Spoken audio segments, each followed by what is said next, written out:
케냐. 대담한 자들이 통치자에게 도전하는 땅. 여기서 바부인은 물러서지 않고 사자는 결코 굴복하지 않습니다. 이 불가능해 보이는 대결. 뒤에는 어떤 이야기가 숨어 있을까요? 케냐. 바부인과 사자의 치열한 대결. 아프리카의 끝없는 하늘 아래. 케냐는 어두운 대륙의 중심에서 고동치는 야생의 심장입니다. 햇빛은 단순히 비추는 것이 아니라 타오르고 바람의 숨결 하나하나가 삶과 죽음의 고대 숨결을 품습니다. 케냐는 야생동물이 단순히 살아가는 곳이 아닙니다. 매 순간이 혹독한 도전의 연속인 곳입니다. 기회는 없고 실수의 여지는 없습니다. 그리고 이곳 초원의 한가운데 활시위처럼 팽팽한 침묵 속에서 대결이 조용히 펼쳐집니다.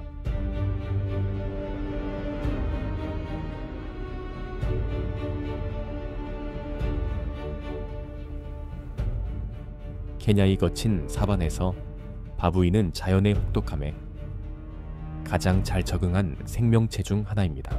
회갈색의 덥수룩한 털과 모든 움직임을 예리하게 포착하는 눈을 가진 바부인은 민첩한 뿐 아니라 놀라운 지능과 조직력으로 유명합니다. 잡식성인 바부인은 풀, 과일, 뿌리부터 곤충과 작은 동물까지 다양한 먹이를 먹습니다. 하지만 먹이가 부족해지면 생존 본능이 그들을 포식자로 내몬니다. 어린 임팔라는 위험한 선택이 됩니다. 숲 가장자리의 낮은 초원에서 이른 아침 햇살이 얇은 안개를 뚫고 바부인의 먼지 낀 회색 털을 물들입니다. 그들은 조용히 움직입니다. 더 이상 지저귀거나 뛰노는 소리는 없습니다. 앞쪽에서 어미 임팔라와 새끼가 물 위에서 떨어져 나옵니다. 임팔라. 빛나는 황금빛, 갈색 털을 가진 우아한 영양, 경계하는 큰 눈, 높은 점프와 우아한 질주를 위해 설계된 가느다란 다리. 새끼는 태어난 지 몇 분 만에 일어서고 움직이고 숨을 수 있어야 합니다. 포식자로부터 숨는 능력은 선택이 아니라 생존의 전제 조건입니다. 수컷 바부인이 뒤에서 조용히 접근하며 모든 덤불을 엄폐물로 삼습니다. 갑자기 바부인이 앞으로 돌진합니다. 그는 양손으로 어린 임팔라를 붙잡습니다. 어미 임팔라가 위험을 감지했을 때는 이미 너무 늦었습니다. 어미는 절망적인 울음소리를 내며 맴돌지만 새끼가 살아남지 못하는 모습을 지켜볼 수밖에 없습니다. 바부인들은 배부른 식사와 사냥의 즐거움으로 마무리합니다. 과일만 먹는 것처럼 보이는 이들이 광활한 초원의 유령이 될 수 있습니다. 복잡한 사회 조직을 가진 종으로서 바부인의 짝짓기와 번식 행동은 이 질서를 명확히 반영합니다. 무리에서 지배적인 수컷은 종종 발전기 암컷에 우선 접근할 권리를 가집니다. 짝짓기 준비가 된 암컷 바부인은 엉덩이 주변의 붉고 부은 부위를 드러내며 수컷을 끌어들이는 강렬한 신호를 보냅니다. 그러나 지배적인 수컷이 항상 기회를 얻는 것은 아닙니다. 젊은 수컷들은 때로 영리함으로 먼저 성공합니다. 약 6개월의 임신기간 후 암컷 바부인은 한 마리의 새끼를 낳으며 쌍둥이는 드뭅니다. 새끼는 어미가 돌보며 처음 몇 주 동안 어미 가슴에 매달립니다. 무리 전체가 새끼 보호에 참여할 수 있으며 특히 어미와 밀접한 유대를 맺은 수컷들이 그렇습니다. 번식 주기는 생활 조건과 먹이 공급에 따라 약 5년에서 2년 간격입니다. 새끼를 지치지 않고 돌본 몇 주 후 바부인 무리는 마침내 소중한 평화의 순간을 맞습니다. 찬란한 햇빛이 초원을 비추며 풀잎 하나하나를 금빛으로 덮습니다. 새끼들은 어미 품에 안겨 반쯤 감은 눈으로 평화로운 잠을 잡니다. 모든 위험이 뒤에 있는 듯 보입니다. 하지만 케냐는 생존자에게 결코 평온한 휴식을 허락하지 않습니다. 멀리서 차갑고 깊은 눈이 바부인 무리를 지켜봅니다. 그것은 서두르지 않는 자의 시선, 결말이 언제나 자신에게 있음을 아는 자의 눈빛입니다. 사바나의 통치자, 근육질, 몸, 강인한 어깨, 짙은 금빛, 털 아래 두드러지는 근육을 가진 포식자 사자입니다. 그의 걸음 하나하나는 생태계 전체의 무게를 끌어당기는 듯합니다. 근육질, 몸, 강인한 어깨, 햇빛에 반짝이는 짙은 금빛 털. 그의 걸음은 땅에 보이지 않는 메아리를 울립니다. 사자 무리는 암컷이 핵심 역할을 하는 명확한 사회 구조를 가집니다. 암사자들은 주요 사냥꾼이며 무리로 사냥합니다. 그들의 먹이는 초식 동물입니다. 날씨가 건조하고 먹이원이 부족할 때 사자는 덜 흔한 종, 심지어 바부인을 표적으로 삼습니다. 사자에게는 무리를 먹일 수 있는 어떤 생물도 먹이가 될 수 있습니다. 낮은 풀이 보이지 않는 힘 앞에 고개를 숙이듯 살짝 구부러집니다. 공기는 팽팽한 북처럼 긴장으로 가득합니다. 멀리서 암사자의 고요한 그림자가 한 발 한 발 다가옵니다. 포효할 필요도 서두를 필요도 없습니다. 그녀의 존재만으로도 먹이가 숨을 멈춥니다. 이번 대결은 놀라움으로 가득합니다. 날카로운 울음소리가 울려 퍼집니다. 바부인들은 당황합니다. 그들은 사냥꾼에서 먹이로 전락했음을 깨닫습니다. 사자가 몸을 웅크리며 풀밭을 가로지르는 번개처럼 돌진합니다. 바부인 한 마리가 쓰러졌습니다. 그것은 사자의 먹이가 되었습니다. 침묵이 쏟아집니다. 오늘의 식사는 자라는 어린 사자들의 미래를 보장하는 일부입니다. 날마다 사냥터에서 멀리 떨어진 곳에서 임신한 암사자가 조용히 숨을 곳을 찾습니다. 그녀는 다가올 출산을 준비합니다. 암사자는 약 110일 동안 임신합니다. 출산 시기가 되면 무리에서 떨어져 은밀한 장소에서 새끼를 낳습니다. 한 배에 보통 5~4마리의 새끼가 태어납니다. 처음 몇 주 동안 어미는 새끼를 홀로 돌보며 모든 위협과 무리의 낯선 수컷으로부터 숨깁니다. 새끼가 강해지면 그들은 사바나의 거친 리듬 속으로 돌아갑니다. 최근의 사냥과 같은 순간들, 비록 짧지만 치열한 경쟁과 자연의 잔혹한 아름다움 속에서 무리의 생존을 위한 토대입니다. 케냐는 아무 일도 없었던 듯 순환을 이어갑니다. 하지만 새로 뒤집힌 풀밭에서 생명은 죽음으로 양육됩니다. 사자는 힘뿐 아니라 본능, 혈통, 통치자의 불굴의 유산을 짊어지고 걷습니다. 그러나 케냐는 건조한 사바나의 풍경만이 아니라 생명이 다른 흐름을 찾는 곳이기도 합니다. 아프리카 수달, 다른 삶의 리듬을 가져옵니다. 부드럽고 민첩하지만 결코 덜 치열하지 않습니다. 물과 하나 된 듯한 길고 유연한 몸, 따뜻함을 유지하고 방수 능력이 뛰어난 두껍고 매끄러운 짙은 갈색 털. 수달은 수영할 때 호수 표면을 미끄러지는 그림자 같습니다. 수달은 혼자 살지 않습니다. 그들은 부모와 여러 세대의 새끼로 구성된 작은 가족 단위로 존재합니다. 그룹 내 유대는 매우 단단합니다. 수달의 식단은 주로 물고기, 개구리, 때로는 물뱀입니다. 그들은 물속에 잠복하여 날카로운 이빨과 빠른 반사, 신경으로 먹이를 잡습니다. 평화로운 장면 속에서 수달 가족은 드문 여유의 순간을 즐깁니다. 그들은 부드러운 화살처럼 물속을 민첩하게 헤엄칩니다. 하지만 물 아래 어두운 그림자가 천천히 기어옵니다. 성체 악어는 탁한 물속에 숨어 있습니다.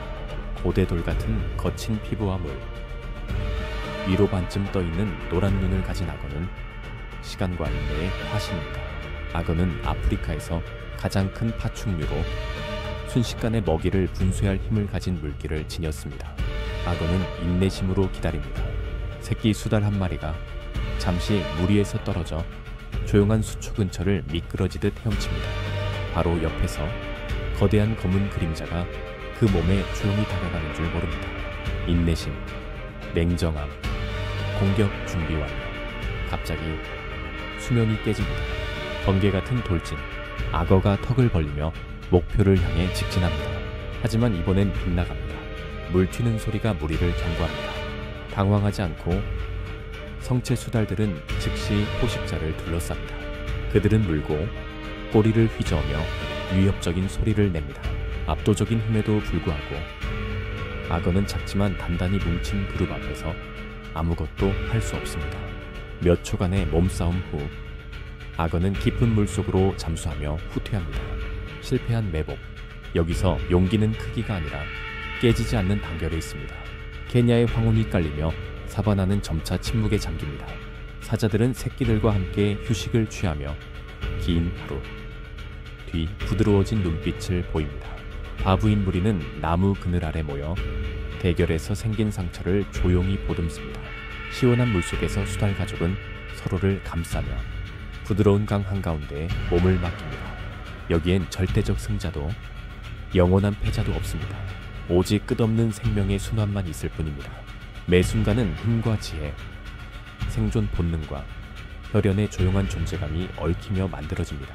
그 세계에서 생명은 먹이뿐 아니라 연결, 유연성, 끊임없는 자연의 변화에 적응하는 능력으로 양육됩니다. 숨막히는 추격전 속에서 생과 사의 자가 보이는 순간들이 삶의 무게를 지닙니다. 채널을 구독하여 모든 숨결에 담긴 미지의 이야기를 탐험해보세요. 잎사귀 표면의 미세한 움직임, 번개 같은 혀의 섬광, 눈 깜짝할 사이의 물음, 소리도 경고도 없습니다.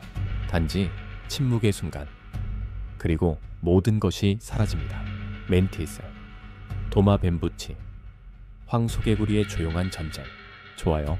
정글에 밤이 내리면 모든 것이 잠들지 않습니다. 낮은 층의 고요한 어둠 속에서 작아 보이는 새 생물이 치열한 생존 게임을 펼칩니다. 멘티스, 조용한 매복자, 도마뱀부치, 나무줄기의 유령, 그리고 진흙 속 굶주린 개구리, 발톱도 송곳니도 없이. 그들은 속도, 위장, 치명적 침묵으로 사냥합니다. 하지만 그 세계에서 오늘의 사냥꾼은 내일의 먹이가 될 수 있습니다. 그리고 매 지나가는 밤, 한 생명이 흔적 없이 사라집니다. 사냥 멘티스, 곤충. 세계의 조용한 전사는 정밀하고 무자비한 사냥의 예술을 완벽히 구현합니다. 작지만 약하지 않고 날씬하지만 폭발적 힘을 품고 있습니다.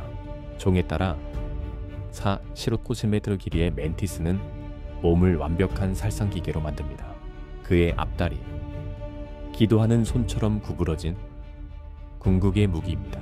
각 다리 관절은 단단한 갈고리 가시로 강화되어 먹이를 순식간에 고정할 준비가 되어 있습니다. 큰 겹눈은 독립적으로 회전하며 몸을 돌리지 않고도 주변 환경을 거의 모두 커버할 수 있습니다. 특히 멘티스는 머리리를 180도까지 회전할 수 있는 몇 안 되는 곤충 중 하나로, 이 드문 능력은 포식자와 먹이를 조용하고 정확히 추적하는 데 도움을 줍니다. 멘티스의 위장 능력은 정교한 수준에 이르렀습니다. 종과 서식지에 따라 초록, 갈색, 노랑, 심지어 마른 가지, 꽃 모양일 수 있습니다. 히마노푸스 코르나투스 같은 종, 즉 난초 멘티스는 진짜 꽃과 다를 바 없어 날아다니는 곤충을 유인해 단단히 쥔 다리 안에서 비참히 죽게 만듭니다. 적극적인 포식자인 멘티스는 까다롭지 않습니다. 꿀벌, 파리, 모기, 메뚜기, 귀뚜라미, 개미, 나비 모두 피해자가 될 수 있습니다. 하지만 더 특별한 점은 자신보다 큰 생물을 사냥하는 것을 주저하지 않는다는 것입니다. 큰 거미, 어린 도마뱀부치, 도마뱀, 기회가 있다면 작은 새까지도 어린 도마뱀이 나무줄기를 천천히 기어갑니다. 그 눈은 멍하니 주위를 훑으며 몇 인치 떨어진 곳에 죽음이 매복해 있음을 모릅니다. 마른 나무 껍질 사이에서 멘티스는 움직이지 않고 썩은 나무 조각으로 완벽히 위장해 있습니다. 그러다 갑자기 휙 앞다리가 펼쳐지며 먹이를 단단히 붙잡습니다. 도마뱀은 필사적으로 몸부림치지만 날카로운 발톱은 이미 깊이 박혔습니다. 조용히 멘티스는 고기를 천천히 정밀히 찢기 시작합니다. 매복 전술, 놀라운 인내심, 번개 같은 공격 속도로 멘티스는 놀라움의 요소로 종종 승리합니다. 그들은 심지어 서로를 먹으며, 특히 먹이가 부족하거나 짝짓기 중일 때 그렇습니다. 멘티스의 짝짓기는 생명을 낳고 죽음을 예고하는 의식입니다. 수컷은 극도의 조심으로 암컷에게 다가가며 많은 경우 이 여정이 단방향임을 압니다. 아니면 아닐 수도 있습니다. 암컷은 짝짓기 중 수컷의 머리를 물 수 있으며 피해자의 몸은 상반신이 삼켜진 후에도 수정을 계속합니다. 이 잔혹해 보이는 행동은 명확한 생물학적 의미를 가집니다. 암컷이 살아있는 단백질을 흡수해 알의 발달과 생존 가능성을 높이는 데 도움을 줍니다. 주목할 점은 동족 포식이 무작위 행위가 아니라 수백만 년에 걸쳐 선택된 진화 전략이라는 것입니다. 머리가 없어지면 수컷의 하부 신경계는 뇌에 억제 없이 오히려 더 강하게 작동하며 짝짓기를 유지합니다. 한편 암컷은 번식 과정에서 바로 영양원을 활용합니다. 짝짓기는 희생으로 끝나며 이는 수컷이 치러야 할 최후의 대가이자 다음 세대를 위한 완전한 헌신입니다. 짝짓기 후 암컷은 단단한 스펀지 덩어리인 오오테카의 알을 낳으며 보통 가지나 잎에 붙입니다. 각 오오테카는 30-300개의 알을 품고 있으며 온도와 적으로부터 세심히 보호됩니다. 알은 기후에 따라 몇 주 또는 몇 달 후에 부화합니다. 태어나자마자 포식자인 멘티스 새끼는 완전한 사육 본능을 갖추고 있습니다. 그들은 종종 생존을 위해 서로를 먹으며 가장 빠르고 강한 개체만 성체가 되어 살아남습니다. 우연히 아니게도 야생에서 멘티스는 외로운 전사로 존경받으며 작지만 강력하고 늘 홀로지만 어떤 상대도 두려워하지 않습니다. 깊은 숲속에서 멘티스는 도망칠 필요가 없습니다. 비록 작아도 자신의 물기 범위에 들어선 어떤 생물에게도 악몽이 될 만큼 강하기 때문입니다. 조용하고 효과적인 살인자임에도 멘티스는 적이 없는 것이 아닙니다. 오히려 야생에서 포식자와 먹이 사이의 경계에 늘 살아갑니다. 나무 꼭대기에서 딱따구리, 아구창, 붉은 목사의 같은 곤충 먹이. 새들은 멘티스의 미세한 움직임조차 감지하고 치명적인 쪼기를 날립니다. 낮은 층의 캐노피에서 도마뱀부티와 도마뱀 같은 은밀한 포식자는 위장, 다니를룬, 채찍 같은 긴 혀로가지에서 단백질 풍부한 식사를 낚아챕니다. 캐노피 아래의 낙엽 더미에서 나무개구리와 두꺼비는 부주의한 멘티스를 빠른 혀놀림으로 끝장냅니다.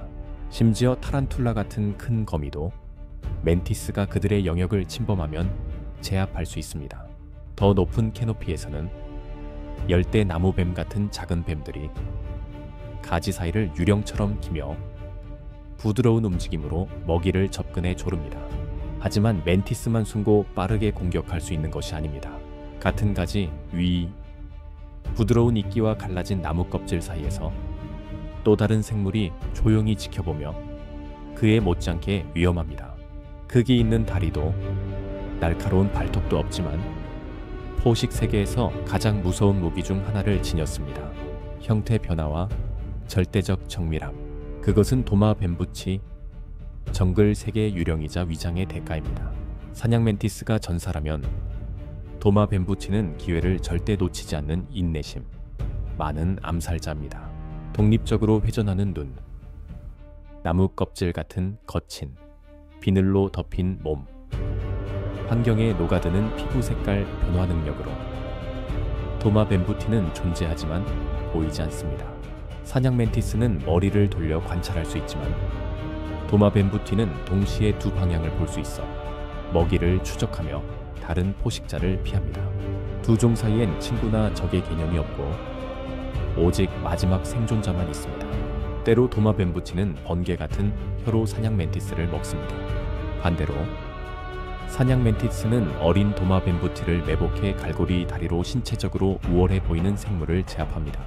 두 포식자 간의 전투는 시끄럽지 않고 피 흘리지 않지만 늘 잠복하고 긴장감이 감돌며 한쪽이 승자가 되고 다른 쪽이 초록숲에서 뜨거운 식사가 되는 짧은 순간으로 끝납니다.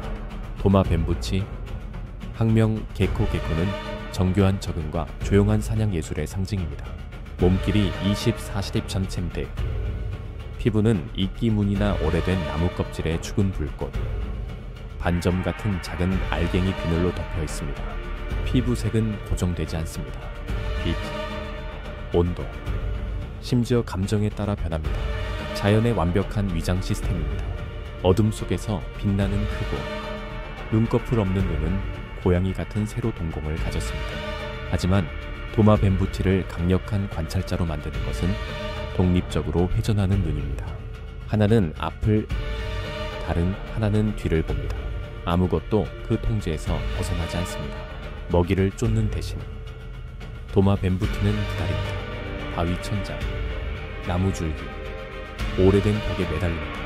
수백만 개의 미세한 털로 어떤 표면, 심지어 매끄러운 유리에도 달라붙는 초접착발로 균형을 잡습니다. 그러다 순간이 오면 긴 혀가 로켓처럼 튀어나옵니다. 빠르고 끈적이며 피할 수 없습니다. 단 한 번의 공격이면 충분합니다. 도마 뱀부치는 다양한 먹이를 먹습니다. 귀뚜라미, 바퀴벌레, 곤충, 모기, 나방, 거미, 그리고 범위 안에 들어오면 사냥 멘티스도 예외는 아닙니다. 반면 어린 도마 뱀부티는 부주의하게 움직이면 큰 사냥 멘티스의 먹이가 될 수 있습니다. 둘 다 살인자지만 도마 뱀부치는 밤의 사냥꾼, 조용하고 차갑고 실패가 드뭅니다. 도마 뱀부치의 세계에서 바위, 나무 줄기, 오래된 벽은 수컷이 지배하고 사냥하고 짝을 부르는 별개의 영역입니다.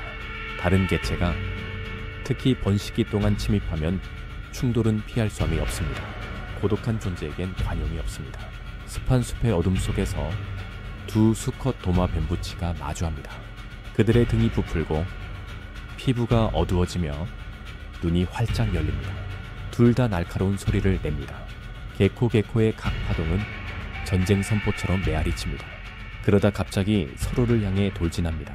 입을 크게 벌리고 턱으로 서로의 목을 물고 꼬리로 땅을 치며 발톱으로 나무 껍질을 파냅니다. 그들은 구르고 차고 물어뜯습니다. 누구도 물러서지 않습니다. 몇 분간의 혼란 속에서 한 마리가 무너져 숲바닥으로 떨어집니다. 다른 하나는 가지 위에 꼼짝 않고 서서 가슴이 오르내리고 피부가 흐려집니다. 승자는 영역과 번식 권리를 유지합니다. 도마 뱀부치의 짝짓기는 보통 습도와 온도가 적합한 따뜻한 계절에 이루어집니다. 수컷은 몸을 흔들며 특유의 개코 소리로 자신의 존재를 알리고 짝을 유인합니다. 암컷이 동의하면 수컷이 그녀의 등에 올라 짝짓기를 합니다. 과정은 종에 따라 몇 분에서 수십 분까지 걸립니다. 이후 각 개체는 어떤 돌봄이나 유대 없이 분리됩니다. 도마 뱀부치는 번식에서도 고독하며 각 짝짓기 세션은 암컷이 번식기 동안 여러 번 알을 수정할 정자를 축적하게 합니다. 도마 뱀부치는 알로 번식합니다. 따뜻한 계절에 짝짓기 후 암컷은 도자기 같은 단단한 껍질에 알 2개를 낳으며 바위 틈, 나무 줄기, 습한 벽 균열에 단단히 붙입니다. 그들은 둥지를 짓지 않고 알을 지키지 않습니다. 알은 조용히 발달합니다. 약 60, 90일 후 알은 성체의 모든 특성과 본능을 가진 축소파 나기, 도마뱀 부티로 부화합니다. 태어난 순간부터 그들은 부모의 보호 없이 생존하고 먹이를 사냥하고 적을 피해 살아가야 합니다. 따라서 생존율은 매우 낮으며 가장 빠르고 건강한 개체만이 자라서 어두운 숲에서 조용한 생명 주기를 이어갑니다. 포식자일 뿐 아니라 도마 뱀부티는 생존의 대가이기도 합니다. 위협받으면 꼬리를 떼어 주위를 분산시킨 후 어둠 속으로 사라집니다. 몇 주 후 새 꼬리가 자라지만 원래의 완벽함은 아닙니다. 밤의 위장과 사냥의 대가임에도 도마 뱀부티는 다른 포식자를 피할 수 없습니다. 부엉이와 작은 매는 위에서 감지하고 치명적인 일격을 가합니다. 조용하고 민첩한 나무뱀은 가지를 따라 순식간에 먹이를 접근합니다. 숲 캐노피 아래 큰 개구리와 두꺼비는 어린 도마 뱀부티를 낚아챌 기회를 기다립니다. 도마 뱀부치 알은 야생쥐와 작은 사냥고양이에 쉽게 발견되고 파괴됩니다. 하지만 야생에서 고공이나 야행성 포식자만 위협이 아닙니다. 썩은 잎 아래, 물에 잠긴 부드러운 진흙과 어두운 구멍 속에서 또 다른 생물이 조용히 탐욕스럽게 결코 만족하지 않으며 기다립니다. 위장하거나 도마 뱀부치와 멘티스처럼 정교하게 잠복하지 않고 이자는 먹이가 스스로 오기를 기다립니다. 황소개구리, 늪지, 숲의 굶주린 포식자입니다. 황소개구리, 학명 리토바테스 카테스베야누스 북아메리카 또는 호플로바트라쿠스. 루글로수스 아시아는 대담한 포식 본성과 끝없는 식욕을 가진 큰 양서류입니다. 단단한 몸, 두꺼운 피부, 몸 크기의 절반에 가까운 넓은 입. 황소개구리는 입에 들어갈 어떤 생물도 공격하는 것을 두려워하지 않는 포식자의 외모를 가졌습니다. 성체는 최대 20cm, 무게 500g 이상까지 자랍니다. 등은 늪지, 강둑, 논, 습지와 어울리는 거친 초록 또는 회갈색 피부로 덮여 있습니다. 날카로운 이빨이나 발톱은 없지만 턱 근육의 힘과 길고 끈적한 혀는 황소개구리를 효과적인 사냥기계로 만듭니다. 그들은 잡을 수 있는 모든 것을 먹습니다. 큰 곤충, 거미, 작은 물고기, 올챙이, 어린 도마 뱀붙이, 새끼새, 쥐, 작은 뱀, 심지어 동족까지. 멘티스나 도마 뱀부티의 정교한 잠복, 전술 없이 황소개구리는 숨고 기다립니다. 목표가 사정거리에 들어오면 혀가 번쩍이며 먹이는 순식간에 입 안으로 사라집니다. 번식기는 보통 비가 오는 계절에 습도와 수위가 높을 때 이루어집니다. 수컷은 큰 소리, 특유의 울음소리로 짝을 유인하고 경쟁자를 쫓아냅니다. 멀리 퍼지는 소리를 내는 큰 수컷은 더 나은 산란 장소를 차지하며 암컷을 쉽게 유인합니다. 번식기 동안 수컷 황소개구리는 그 어느 때보다 공격적이고 영토적입니다. 그들은 먹이와 암컷을 끌어들일 수 있는 조용한 연못 구석을 차지해야 합니다. 침입자가 오면 충돌은 피할 수 없습니다. 둘은 물 위로 떠오르며 전쟁 선포 같은 깊은 소리를 냅니다. 그러다 갑자기 서로를 향해 돌진하며 큰 몸이 격렬히 부딪히고 뒷다리로 물을 튀깁니다. 그들은 머리로 서로를 밀치며 진흙 속으로 밀어 넣으려 합니다. 몇 분간의 싸움 후 한 마리가 도망치며 승자에게 고요한 물을 남깁니다. 승자는 이제 그 물에서 짝을 부를 권리를 가집니다. 짝짓기 후 암컷은 조용한 연못에 수천 개의 알을 낳으며 종종 수생식물에 붙입니다. 알은 며칠 후 올챙이로 부화하며 종과 환경 조건에 따라 몇 주에서 몇 달이 걸려 개구리 새끼로 변태합니다. 무자비한 사냥꾼이지만 황소개구리도 적이 있습니다. 물뱀, 외가리, 큰 물고기, 수달, 다른 작은 육식동물이 올챙이나 어린 개구리를 공격할 수 있습니다. 두꺼운 피부와 강한 반사, 신경을 가진 성체는 죽이기 어렵지만 매, 부엉이, 여우, 수달의 표적이 되기도 합니다. 황소개구리는 생태계에서 특히 중요한 역할을 합니다. 곤충과 작은 생물의 개체수를 조절하며 포식자와 먹이로서 음식 사슬의 중간 연결고리 역할을 합니다. 하지만 북아메리카에 유입된 일부 황소개구리 개체군은 토착종을 경쟁하고 사냥하여 생태계를 불균형하게 만드는 침입종으로 간주됩니다. 모양, 종, 사냥 스타일이 다르지만 멘티스, 도마 뱀부치, 황소개구리는 정글과 습지가 만나는 무대에서 마주합니다. 빛이 나무십 사이로 스며들고 어둠이 하층을 채우는 곳, 각자는 나름의 전사입니다. 멘티스는 치명적인 낫다리로, 도마 뱀부티는 독립적인 눈과 채찍 같은 혀로, 황소개구리는 넓은 입과 만족할 줄 모르는 본성으로. 하지만 모든 포식자가 먹이가 될 수 있는 곳에서 누구도 무적은 아닙니다. 사냥꾼과 사냥감이 얽힌 그물 속에서 각 종을 살아남게 하는 것은 절대적 힘이 아니라 적응력, 인내심, 그리고 때로는 깊은 숲에서 또 한 번의 밤을 버티는 단순한 행운입니다.